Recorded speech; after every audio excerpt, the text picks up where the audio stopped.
Yo, yo, yo, what is up, everybody? Titanium Taco here today, going to talk about Crystalized Part 2. Now, it has been a very long time since I've went live and reacted to Crystalized, and yeah, Crystalized. I'm gonna be honest, ladies and gentlemen, it was quite disappointing. And I'll try to briefly go through every episode and kind of pinpoint the main problems and some things I liked about it too. And try not to make this such a very long video because there is a lot to talk about, a lot of episodes, but I probably won't get to all of it today. Try to get to most of it, and without further ado, to not bore you so much, yeah, so Crystalized Part 2 started with Episode 13, A Sinister Shadow, and I'm not gonna lie, I actually quite liked the reintroduction of Harumi, how they explained they brought her back to, to Ninjago, how the Overlord brought her back. I thought it was a pretty good explanation, kind of, hinted her being there the whole time. I thought that was a really nice touch. So overall, I think the way they brought Harumi back was understandable. Of course, I'd rather have preferred not for her to return, but you know what? It is what it is. They did it. It was okay. It was nothing groundbreaking, but it was good. It was good. I will say though that I wasn't the biggest fan of Harumi's characterization moving forward. It didn't feel like Harumi at times. The whole my volleyball team, of course. No. That stuff like that, little bits of dialogue that I don't think fits Harumi's character. I just didn't feel like Harumi was Harumi when she came back. But moving forward with episode 14, 15, and 16, I thought they were pretty solid episodes.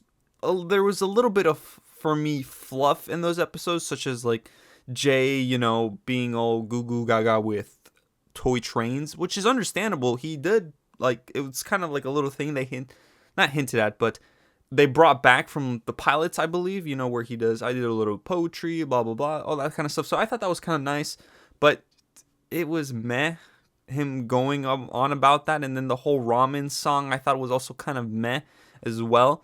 The fight in episode 15 was really cool though. And of course, 16 is where they got saved and the Crystal King does come back. So I thought all that stuff was cool. The reintroduction of the Crystal King, the whole ceremony and all that stuff.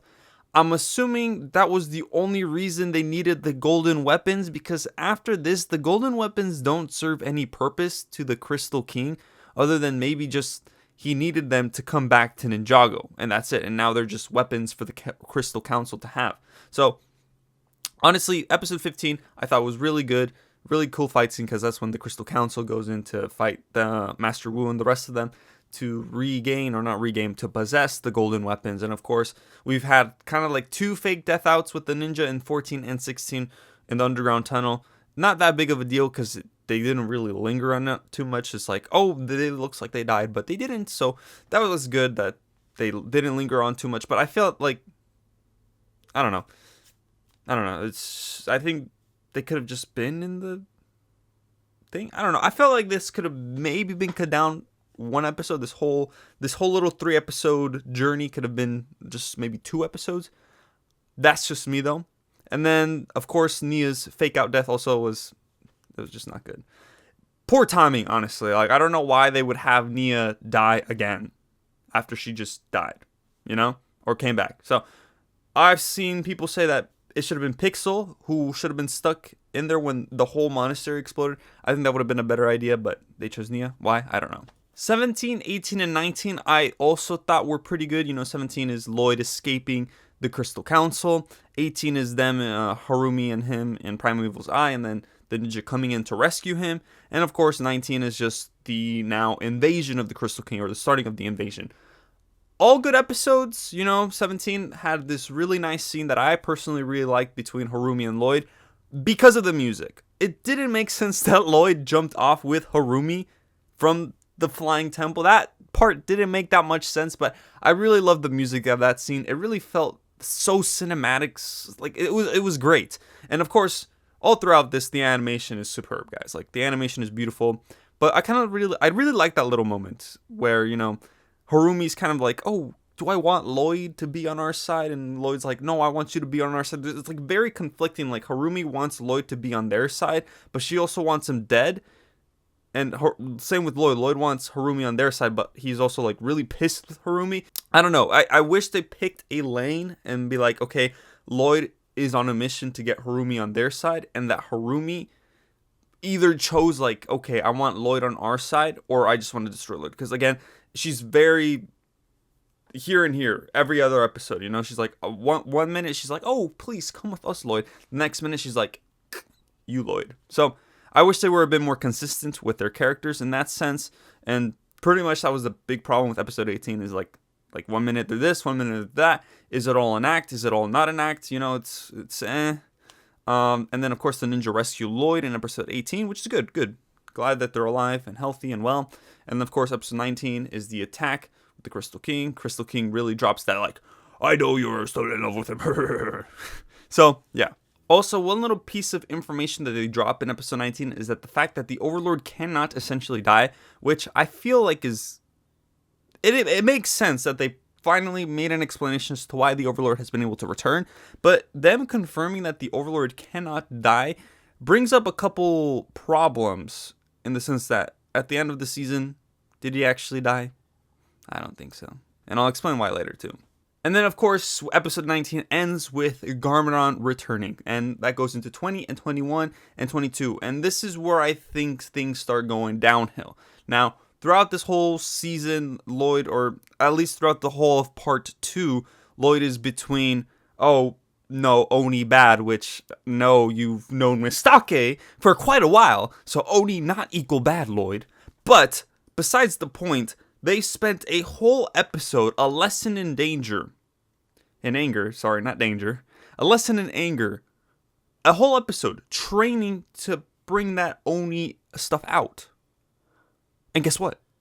Like 10 seconds of Oni Lloyd. I think the reason I have such a problem with episode 21, even though it was alright, it was slow, it was whatever. It works, it exists because, at least it helps Lloyd practice. It's like a little training episode, which to start with, I already don't like. So, whatever, he trains to become Oni, but he uses it for 10 seconds. Like, the problem is the fact that he only, like, it gets brought up so many times, like, oh, Lloyd, you gotta, work this out so you could become an Oni. And then when it happens, there's no payoff. Like, they spend so much time, literally an entire episode, and then after that, so many little tidbits here and there too, like, oh, you must embrace anger, and they waste it. They waste that potential only for Oni Lloyd to be on screen for like 10 seconds. Like, it's dumb. It's stupid. That is my main reason I am angry with episode 21, A Lesson in Anger. It's so dumb. At least the episode before that was great. Episode 20, Christopher, amazing, fantastic. Garmadon is he's just a blast to watch.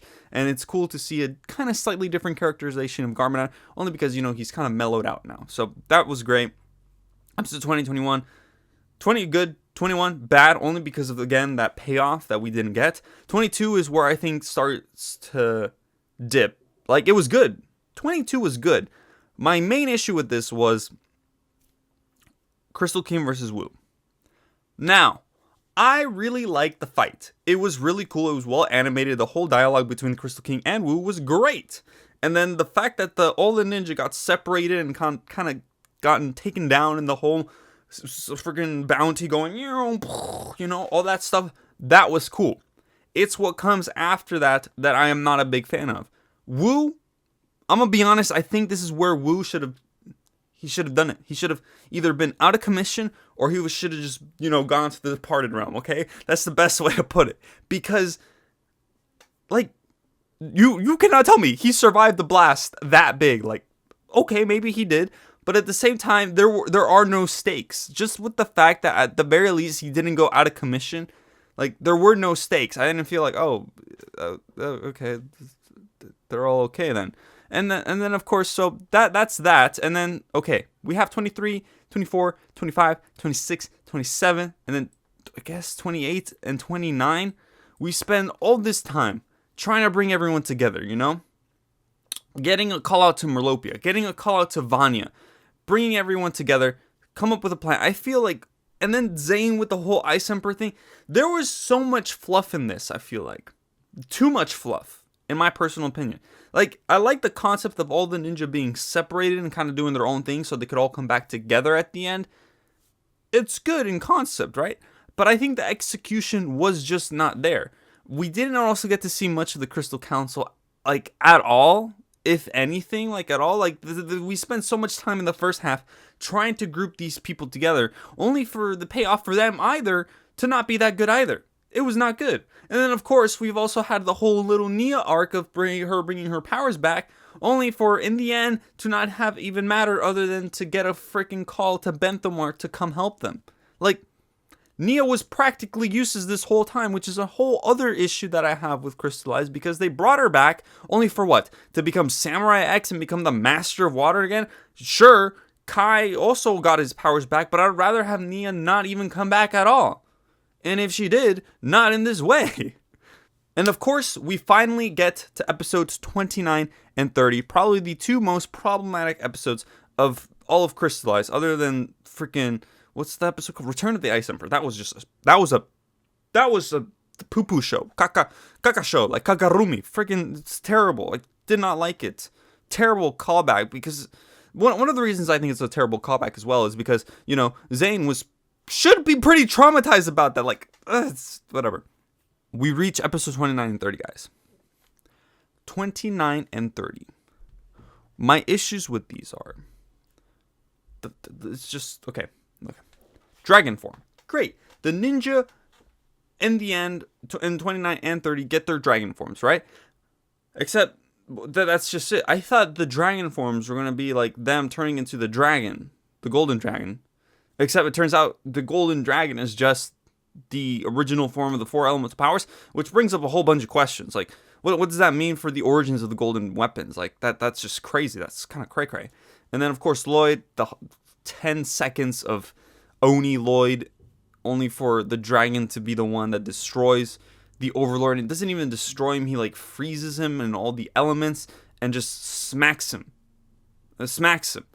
Like, are you telling me I'm supposed to believe that because the Overlord was frozen, he got smacked into a little billion pieces like Zane did?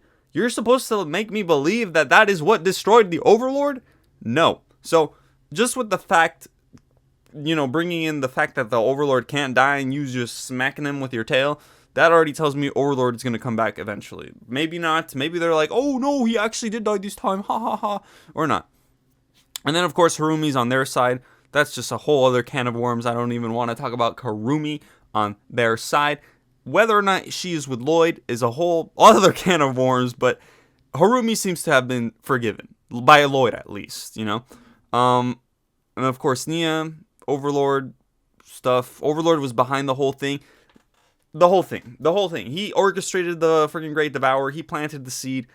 I can believe that. I can get behind that, but I'm still troubled with the whole fact that Harumi, although very pissed with the Overlord for, you know, kind of whole, like, bringing the Great Devourer to life, she was never at one point pissed at Pythor for, you know, unleashing the Great Devourer that pretty much kick-started the whole events of friggin' season 1, okay? I mean, sure, Overlord was the origin of everything, I guess, according to him, but, you know, like, still at least show the fact that you're pissed at him, at Pythor as well. And of course, we don't even see what happens to the Crystal Council again, to them after they get defeated by the ninja when they unleash their dragon forms. The whole jump up, kick back, whip around, and spin was, I think, pretty clever. Some people find it dumb. I thought it was pretty clever. The whole circumstance to unlock the dragon forms, I thought, was a little dumb. I feel like the golden weapons could have at least played a small role, but at the same time, they were crystallized, and without them, you know, finding their dragon forms, I don't think they were able to uncrystallize them. And of course, the Overlord wanting to take possession of the whole, the elements of creation by crystallizing the ninja. I mean, that was pretty cool. They did get crystallized for 2 seconds, but again, the whole elemental powers and golden weapons went into the golden dragon, so that was whatever. And then we get to probably one of the things that is most controversial with the ending is the Inner Steel song. just axe it. I wish now that the whole Inner Steel, the whole Sally episode was just cut out entirely. As I'm gonna be honest, I don't like it. Looking back at it, I do not like it. And it's just no. I do not like it. Sure, it's when Zane turns on his emotions again and understands why grief is important. But again, they could have just done that a different way. I think Inner Steel should have been cut. Inner Steel should not have been the ending song of this, of this season. Obviously, this isn't a finale to Ninjago. We know that now. But it just still doesn't feel right because it's a finale to pretty much a culmination of a lot of things. So I feel like they made a mistake there. It shouldn't have been Inner Steel. That's just me. And yeah, I see that a lot of people, like, looking back at Crystalized Part 1, for me, it has gone down a bit only because, seeing the season as a whole, I wish there were some things I wish Crystalized Part 1 was completely different now that I know how it all pays off, how as a season as a whole, now it's worse. Crystalized Part 1 is now worse because of Crystalized Part 2. Seeing the season as a whole makes Crystalized Part 1 look bad. And I honestly liked Crystalized Part 1 when Crystalized Part 2 didn't exist. So if Crystalized Part 1 was its own little season, and then Crystalized Part 2 was a whole other season with 30 episodes, Crystalized Part 1 would have been perfect. And Crystalized Part 2 maybe would have been perfect either as well. But because this is one entire season, 30 episodes consecutively, you watch it back to back to back to back, Crystalized Part 1 sucks. First episode is great. We'll say that. I'll say that. But, like, as a whole, Crystalized Part 1 now sucks as well. So I feel like, as a whole, looking back at it, Crystalized in itself is what I always like to go back to Wild Brain's first episode, Wasted True Potential. And I think Crystalized itself is wasted true potential. And there you guys have it.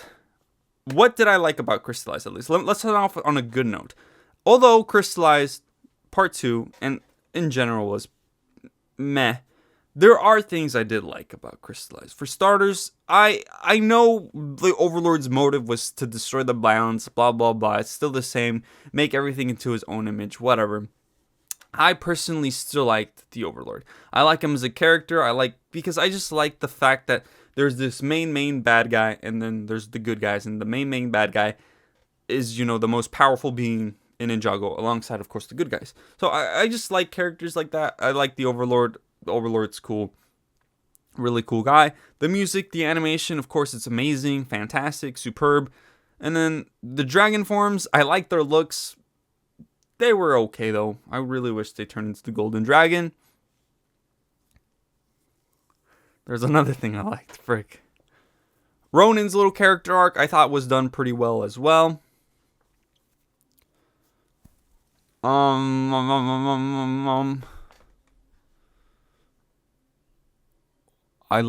was something else I liked, frick. Oh. And of course, Garmadon was just a highlight of this entire season, or at least of Part 2. Garmadon was probably the best thing of all of Crystalized. So yeah, that was it. I thought it was cool that we also got to see a bunch of reoccurring characters in the final battle. Of course, minus the, Elemental Masters. And Tommy did explain why that didn't happen. But I feel like if this was going to be such a big season, I feel like they could have, or at least LEGO could have put in a little bit more budget for that to have happened. But essentially, it was just a budget thing that they couldn't include the Elemental Masters. But it is what it is. So with all that said, guys, Crystallized Part 2, for me, I don't do numbers, but I've started to warm up to number scores. I think Crystallized Part 2, or just Crystallized in general, is a 6, maybe. I think it's a 6 out of 10. Crystallized is a 6 out of 10 in its entirety. Maybe 5, 6. I'll give it a 6 out of 10. It wasn't horrendously bad, but it was still enjoyable. But yeah, that's my, I guess, review or my rant of Crystallized as a whole, or as Part 2. But yeah, Hopefully y'all enjoyed. I'll see you guys later today, actually, because I will be doing a live stream where I will go over the sets coming out in a couple days on January 1st. I'm sorry that I've not been, uploading at all or live streaming at all. But yes, live stream later today. We'll talk about sets, and maybe I will do a tier list as well in the live stream and make release videos. Something's happening later today. But for now, hopefully y'all enjoyed. Leave your comment down below on what you guys think of Crystalized Part 2, or just as a whole, and leave some of your favorite things, least favorite things, whatever you want. It's an opinion. I have an opinion. You guys may disagree with my opinion. So leave a comment down below. And with all of that said, guys, I were to leave, like, subscribe, so many things to say. I've already said it. Taco out.